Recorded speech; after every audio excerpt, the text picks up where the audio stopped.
Você gosta de viajar? Então imagine passar 25 anos da sua vida viajando por terras distantes. Pois foi exatamente isso que aconteceu com Marco Polo, um dos mais famosos viajantes de todos os tempos. Sua aventura começou em Veneza, cidade italiana famosa por suas gôndolas e pelo seu carnaval de máscaras. Na época em que Marco Polo nasceu, Veneza era o maior e mais importante centro de negócios entre a Ásia, a África e a Europa. Em suas ruas e canais, os mercadores compravam e vendiam valiosos produtos trazidos do Oriente, como as sedas, o marfim, as pedras preciosas e as especiarias. Marco Polo era filho de um grande comerciante veneziano e desde cedo foi educado para seguir a carreira do pai. Me foi ensinada a leitura e a escrita em italiano e em francês. Aprendi a fazer contas e a conhecer o dinheiro italiano e estrangeiro. Mas foi a navegação e o estudo da geografia e das ciências que mais me entusiasmaram. Quando Marco tinha 6 anos, seu pai Nicolás e seu tio Mafeu partiram em uma viagem até a China, de onde só voltaram 9 anos depois, trazendo muitas riquezas e histórias sobre as terras distantes. Meu pai e meu tio tiveram a honra de conhecer o poderoso Kublai Khan, governante do maior reino destes tempos, o Império Mongol. O Gran Khan gostou tanto deles que os nomeou seus embaixadores e lhes fez prometer que retornariam em breve. E assim, quando Marco Polo estava com 17 anos, os Polo resolveram que era tempo de voltar ao Oriente. Nicolás, Mafeu e o jovem Marco partiram de Veneza levando cartas e valiosos presentes do Papa para o Gran Khan. Saindo de Veneza, os Polos seguiram de navio até a Palestina e dali continuaram a viagem em camelos, através dos desertos e montanhas da Ásia. O primeiro lugar onde pararam foi Constantinopla, na Turquia. Da Turquia, os Polo seguiram para a Armênia e depois para... Um momento.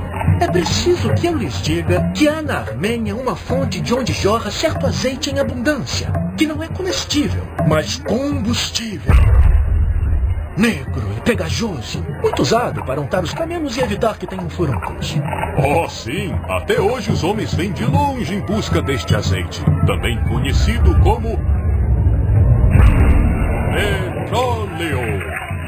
Mas, seguindo com a história, os Polo deixaram a Turquia e seguiram pelo Afeganistão, terra de montanhas e desertos que tornaram a viagem bem difícil. Depois, passaram pela Pérsia e chegaram a Bagdá. Deixando Bagdá, os Polo enfrentaram muitas dificuldades para cruzarem a cordilheira de Pamir e o deserto de Gobi.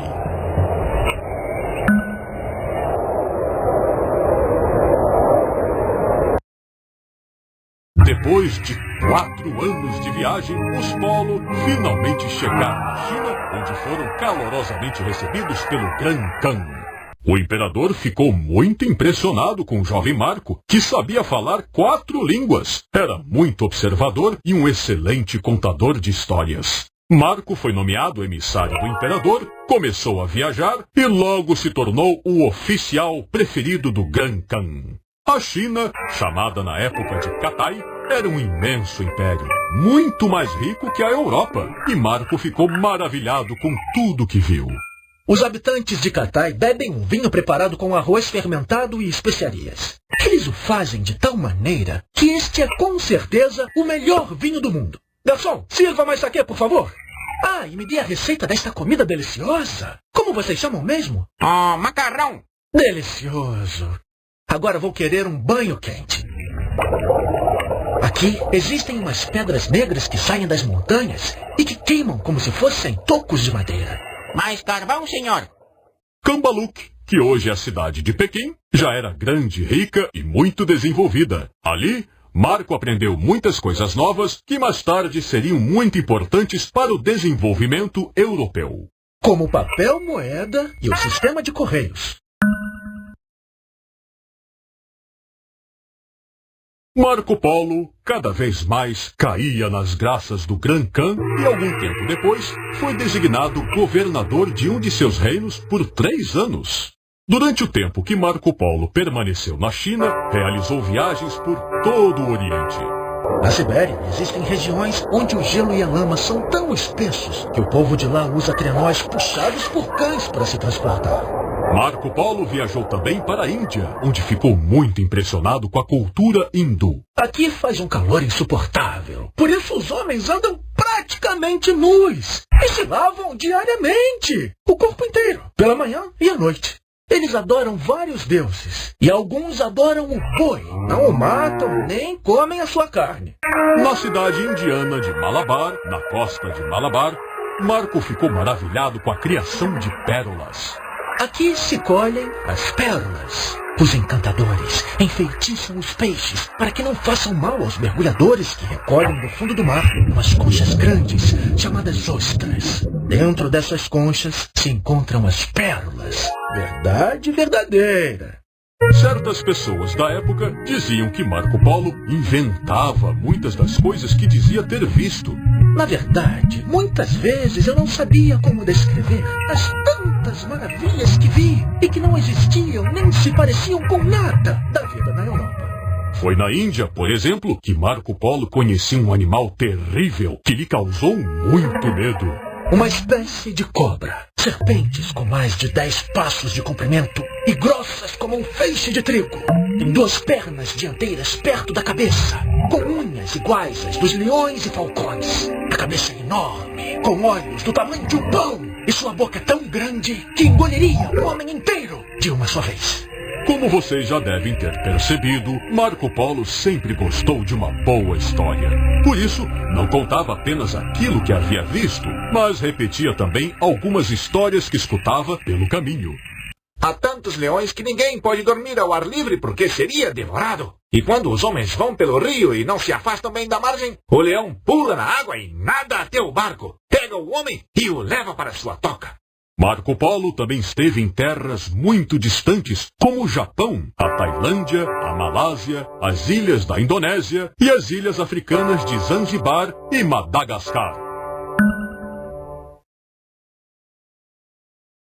E assim, de viagem em viagem, passaram-se 17 anos. E os Polo começaram a pensar em voltar para Veneza. Principalmente porque o imperador Kublai Khan já estava com 70 anos e poderia falecer a qualquer momento.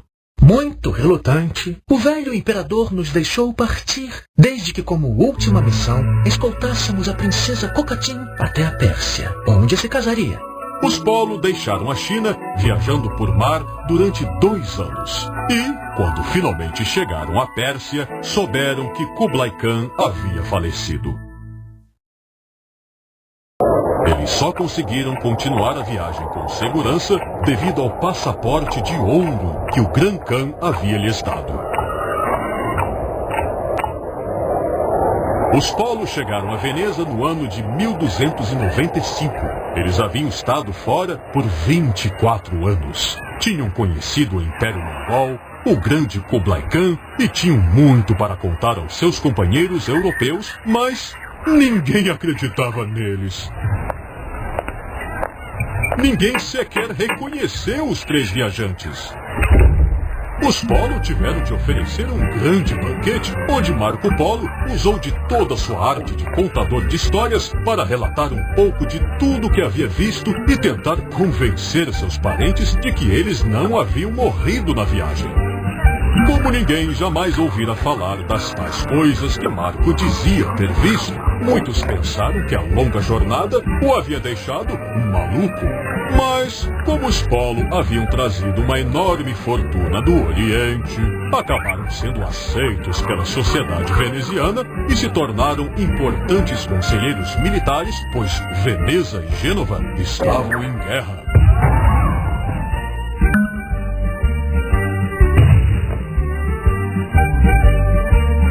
As 2 cidades italianas travavam grandes batalhas navais e, no ano de 1298, Marco Polo, que era capitão de uma galera veneziana, foi capturado e preso. Apesar deste infortúnio, o destino me reservou uma agradável surpresa. Em minha cela, conheci Rustichello de Pisa, escritor italiano que também fora feito prisioneiro. Durante este ano de cárcere, nos tornamos amigos e pude lhe contar todas as minhas viagens e aventuras. A partir delas, Rustichello escreveu O Livro das Maravilhas. Quando Gênova libertou Marco, ele retornou para Veneza, onde voltou a trabalhar como mercador. O Livro das Maravilhas foi publicado e se tornou um verdadeiro best-seller na Europa. Apesar de muitas das suas histórias serem consideradas fábulas, o livro de Marco Polo foi por muito tempo a mais rica fonte de informações sobre a Ásia e o Oriente, continentes que até então eram imaginados como terras de monstros e demônios. Lido por muitos anos, o Livro das Maravilhas também serviu de guia de viagem para mercadores, navegantes e exploradores da época. Até mesmo para os audaciosos Cristóvão Colombo e Vasco da Gama, que o tinham como seu livro de cabeceira. Verdade verdadeira. Quer ouvir a história de novo?